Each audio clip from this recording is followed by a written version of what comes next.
bagaimana nanti teknologi di kelapa sawit ini seperti dibilang Pak Tatang tadi sudah 100 tahun, tapi sampai di situ-situ aja, tapi dengan adanya nanti yang kedua ini bisa lebih maju atau ada pemikiran-pemikiran baru lah.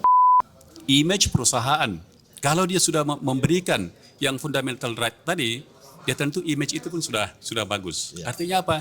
Dia memperhatikan tenaga kerjanya. Bukan hanya sekedar mendapatkan keuntungan dari hasil kerja keras daripada tenaga kerja itu sendiri. Pak Hendra itu mengundang para serikat buruh supaya mulai melihat pabrik itu sebagai tempat kerja yang perlu mendapat perhatian. Ada satu topik akan kita kita akan buat, yaitu tentang SDM. Nah, memang ini kita sudah akan undang sertifikasi kompetensi. Oke.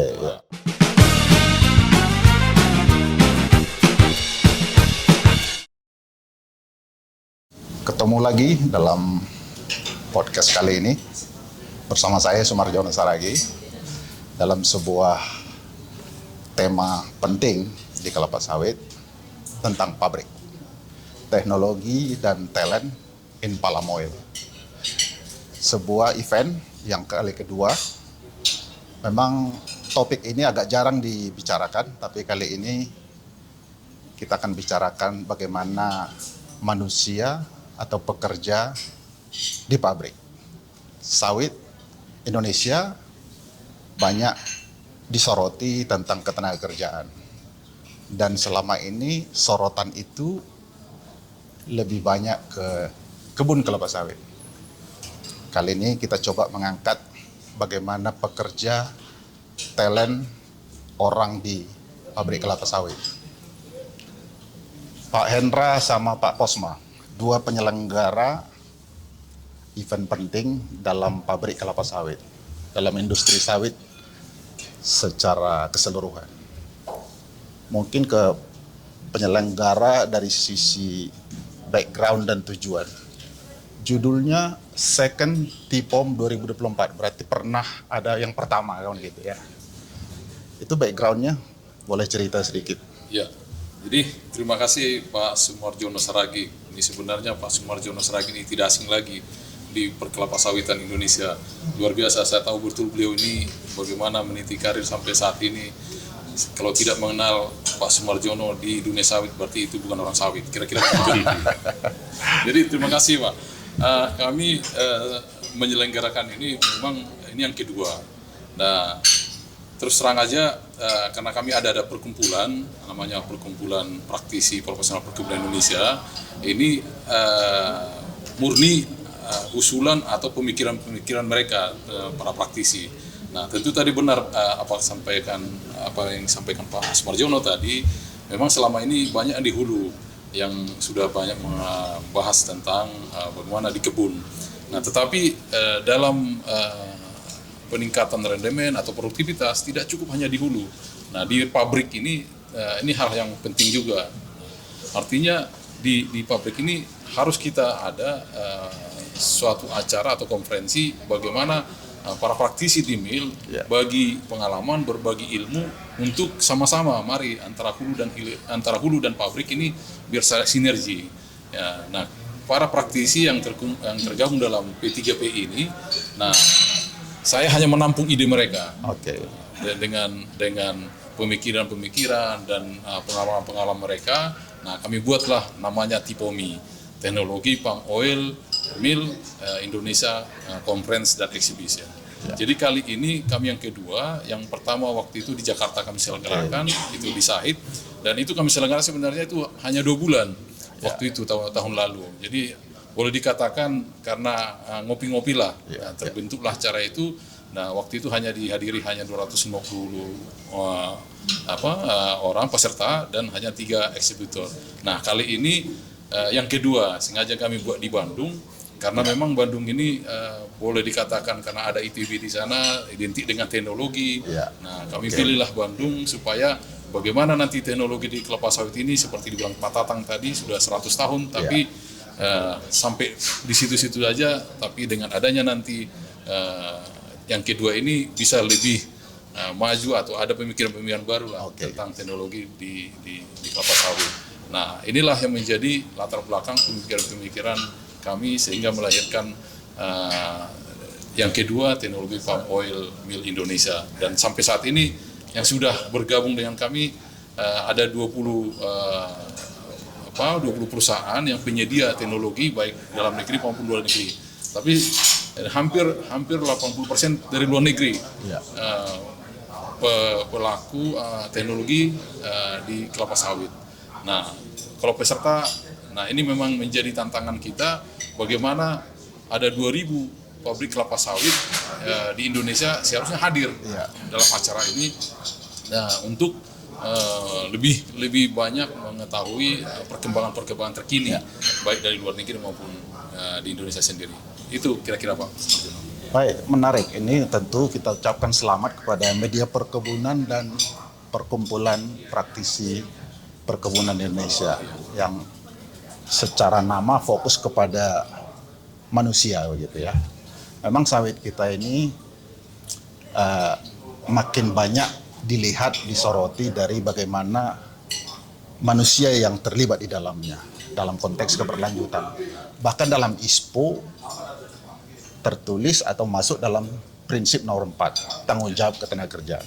Oleh karena itu makin ini menarik dan penting bagaimana manusia atau pekerja yang ada di pabrik juga terperhatikan dari berbagai aspek. Kalau istilah ILO itu kerja layak dengan berbagai variabel, bagaimana K3-nya, bagaimana kebebasan berserikatnya, bagaimana kondisi kerjanya, bagaimana peningkatan karir dan seterusnya. Jadi tema teknologi dan talent ya mungkin istilah yang agak canggih tapi intinya adalah manusia, kan begitu ya.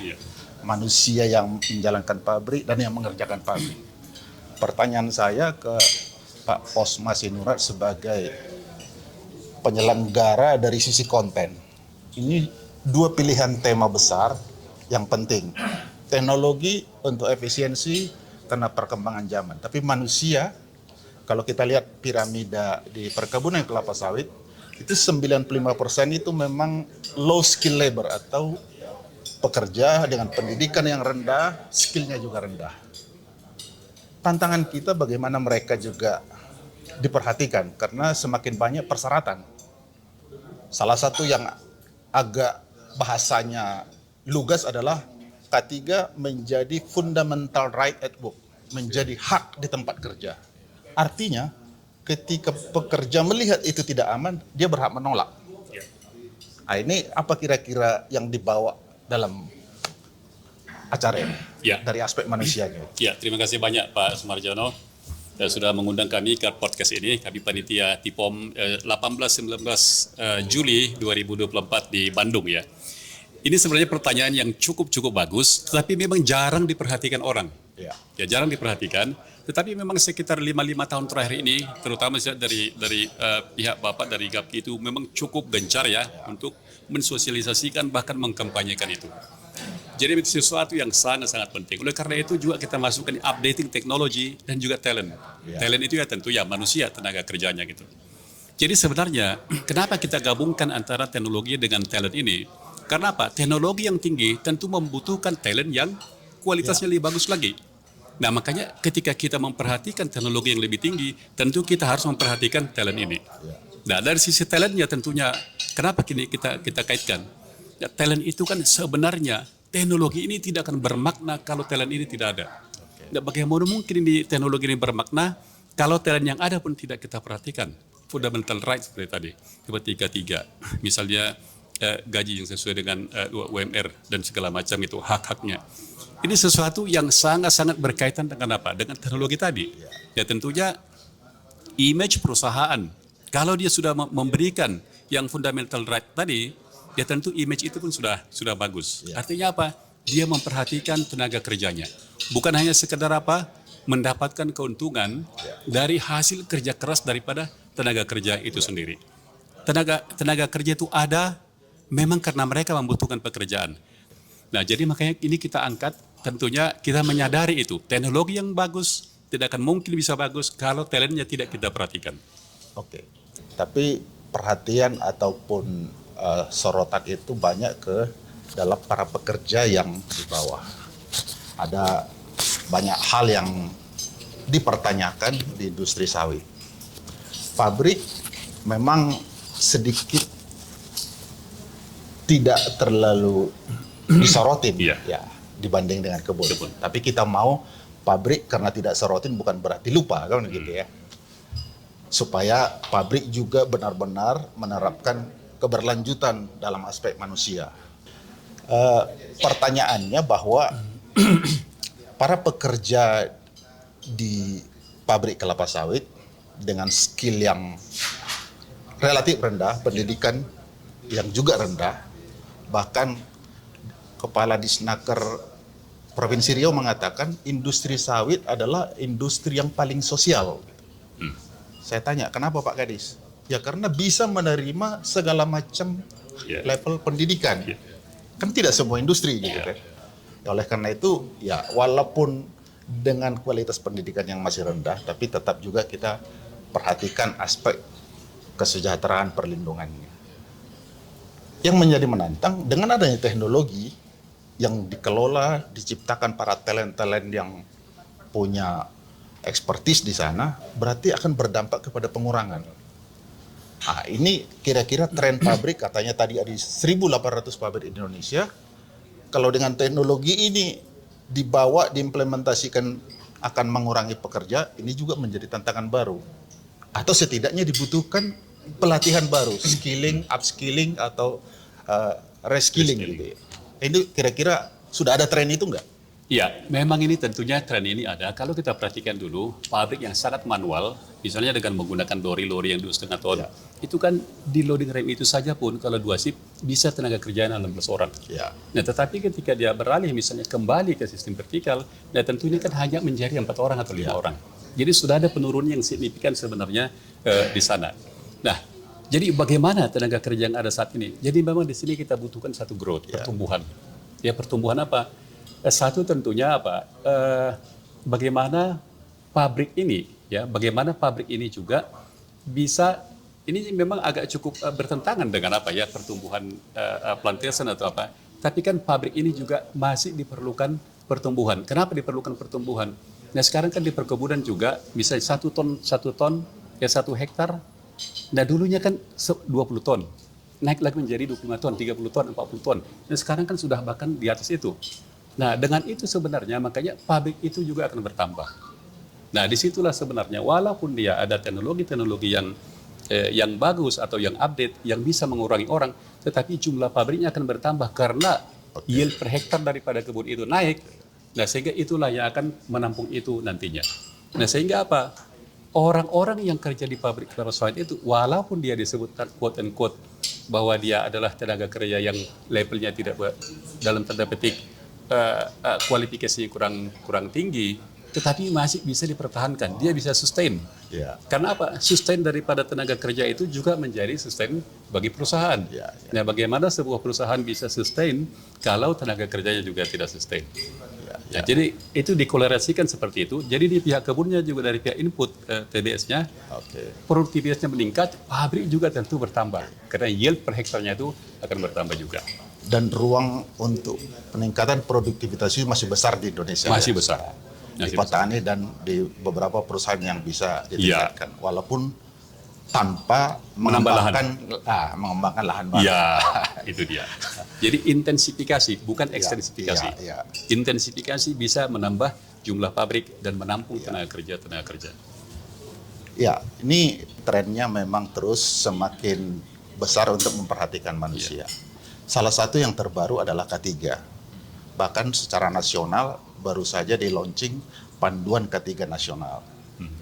Dan K3 ini atau insiden kecelakaan kerja bisa terjadi di mana saja.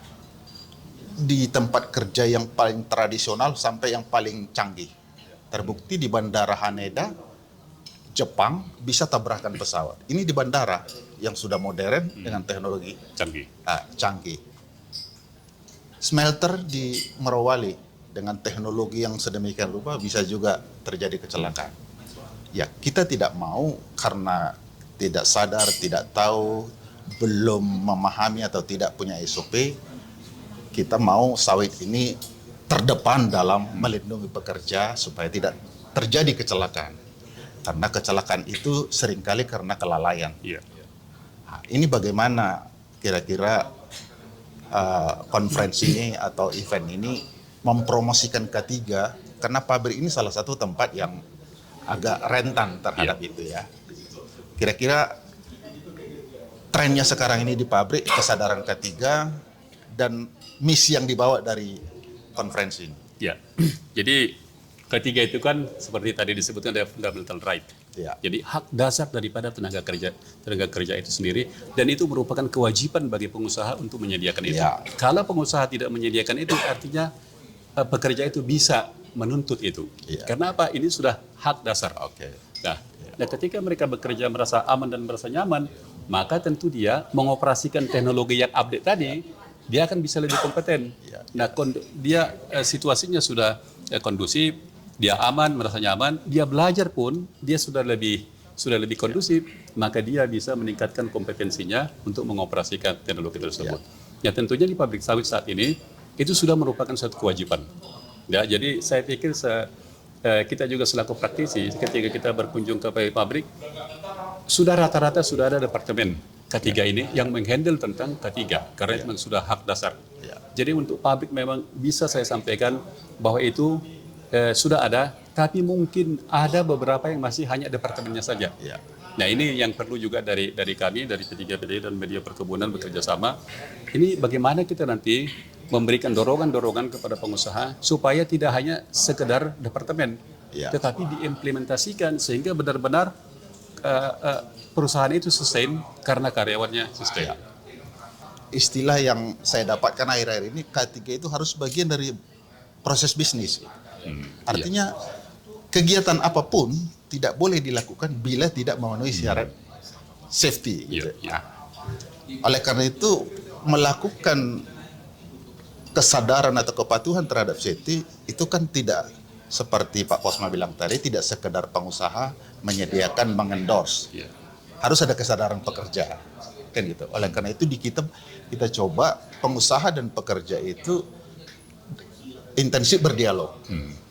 Nah, jadi menurut saya ini kesempatan juga Pak Hendra itu mengundang para serikat buruh supaya mulai melihat pabrik itu sebagai tempat kerja yang perlu mendapat perhatian dari aspek K3. Dan peran serikat sangat penting gitu. Karena di banyak kejadian sudah ada SOP-nya, sudah ada APD-nya, alat pelindung dirinya, tapi kesadaran dari si pekerja kan begitu.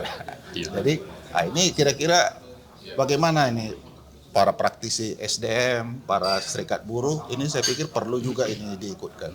Ya, jadi ya betul Pak, kami juga di acara ini tidak hanya membahas teknologi, memang 85% memang kita akan bahas tentang teknologi. Ada satu topik akan kita kita akan buat, yaitu tentang SDM. Nah, memang ini kita sudah akan undang sertifikasi kompetensi. Ada salah satu sesi khusus untuk membahas tentang ini. Nah, cuman kalau bagaimana memang serikat buruh kita berdayakan agar gaungnya ini makin kencang, kira-kira gitu ya. Nah, memang tidak tertutup kemungkinan nanti Pak Posma kita bisa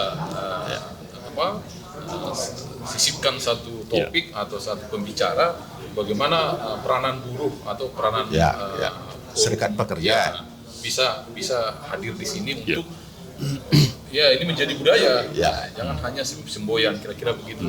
Dan sekaligus menyadari bahwa dampak dari teknologi ini Anda harus bersiap atau Anda kehilangan pekerjaan, kan begitu kan? Gitu. Di situ maksud saya supaya perspektif itu juga disadari buruh, pekerja, mereka bersiap gitu. Jadi nanti tidak tiba-tiba tentang teknologi, karena memang kita nggak bisa membatasi teknologi ini. Tidak bisa menghindari. Tidak menghindari ya.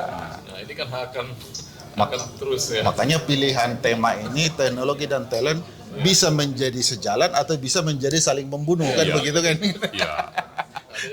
Pengurangan tenaga kerja. Konferensi seperti ini semakin penting supaya wawasan banyak orang khususnya para pekerja jadi tidak lalai mempersiapkan dirinya untuk upskilling, reskilling gitu. Itu menjadi tugas kita. Kalau ada Kalau saya sebagai penggiat di bidang ketenagakerjaan atau sekarang istilahnya pengembangan SDM di industri sawit, bersiap dan siap untuk selalu berkolaborasi membawa sawit Indonesia semakin berkelanjutan, yang bertanggung jawab kepada pekerjanya, melindungi dari aspek K3, ada kebebasan berserikat, karena itu yang dituntut oleh banyak sertifikasi, banyak pihak juga. Sebenarnya dari TIPOM ini adalah acara satu-satunya yang membahas tentang teknologi terbaru di kelapa sawit. Ya. Jadi tidak hanya pameran atau tidak hanya ada display produk, tapi kita betul-betul fokus kepada pembahasan teknologi-teknologi apa yang sudah terbaru di industri kelapa sawit. Nah ini menjadi ciri khas kita nih Pak, di POM ini. Sudah ada tapi belum diketahui banyak orang begitu. Iya. Ini menarik, dan itu bisa berdampak ke siapa saja kan? Betul. Berdampak secara bisnis karena ada peningkatan efisiensi, tapi berdampak kepada para pekerja. Kayaknya tadi penting mengundang para serikat buruh tadi. Betul. Dan ini tidak saling menyalahkan. Selama ini hanya di kebun kan, kebun menyalahkan pabrik. Kenapa rendemen turun, kenapa tidak naik? Tapi dengan adanya ini bisa saling berkomunikasi, sinergi, kira-kira begitu Pak. Mungkin pesan terakhir kepada khususnya para pekerja sawit, dan mungkin penting juga bahwa sekarang ini sudah semakin banyak teknologi yang membuat pabrik itu semakin sedikit membutuhkan pekerja. Ya, jadi teknologi talent, teknologi dengan tenaga kerja, ini adalah dua hal kalau tidak disinergikan bisa bertentangan. Tetapi ketika disinergikan justru bersinergi meningkatkan produktivitas. Nah, jadi khusus mengenai talent tadi, ya. Misalnya seperti ini, K3. Memang K3 ini seperti tadi Pak sebutkan, ini harus sudah dimasukkan dalam bisnis proses. Dan ini sebenarnya pun di pabrik itu sudah dimasukkan dalam bisnis proses, tetapi misalnya nih, ketika kita bekerja di stasiun ini kan step by step, di sterilizer, maka APD yang digunakan ini, cara kerjanya seperti ini, dan step lagi itu sudah ada. Tetapi memang problem yang terbesar adalah bahwa memang banyak karyawan yang masih tidak mengikutinya. Tetapi sebenarnya problemnya di situ, simptomnya di situ, akar masalahnya sebenarnya adalah di top manajemennya. Manajer atau bahkan yang lebih lagi, tidak memperhatikan, hanya sekedar, oh sudah ada departemen ketiga. Tetapi apa? Itu ketika di audit, oh sudah ada, oke. Nah tetapi tidak dijalankan. Nah oleh karena itu, bagi pekerja di pabrik kelapa sawit, baik mulai dari level terendah sampai ke level tertinggi, sadari, harus kita aware bahwa ini sangat penting tentunya apa? Supaya produktivitas meningkat di pabrik kelapa sawit. Jangan lupakan mesin dan jangan lupakan manusia. Manusia lah justru paling utama. Jadi poinnya itu ya. Manusia adalah yang paling utama. Itu semakin relevan dengan buku yang ditulis oleh Pak Yosef Bataona, memanusiakan manusia. Oleh karena itu, ini tidak salah kalau tema-tema seperti ini, bahkan di buku yang ditulis oleh Pak Yosef itu, ketika beliau berkunjung ke sebuah pabrik yang menjadi bagian dari perusahaan dia, bertanya kepada kepala pabrik, apa kerjamu di sini? Saya mengelola manusia di pabrik ini. Jadi bukan mengelola pabrik. Itu menarik dari segi filosofi, tentu itu akan diterjemahkan ke dalam sistem perilaku tindakan. Dan kita berharap sawit Indonesia adalah sawit yang terus memperhatikan para pekerjanya, manusianya, melalui kerja layak sesuai dengan prinsip ISPO nomor 4, tanggung jawab ketenagakerjaan untuk Indonesia emas. Dan kita percaya sawit Indonesia yang ada di 160 kabupaten, di ribuan desa menjadi kunci mewujudkan Indonesia emas melalui kerja-kerja layak, perlindungan pekerja, pemenuhan hak. Makanya sawit Indonesia tidak boleh gagal. Terima kasih, sampai jumpa.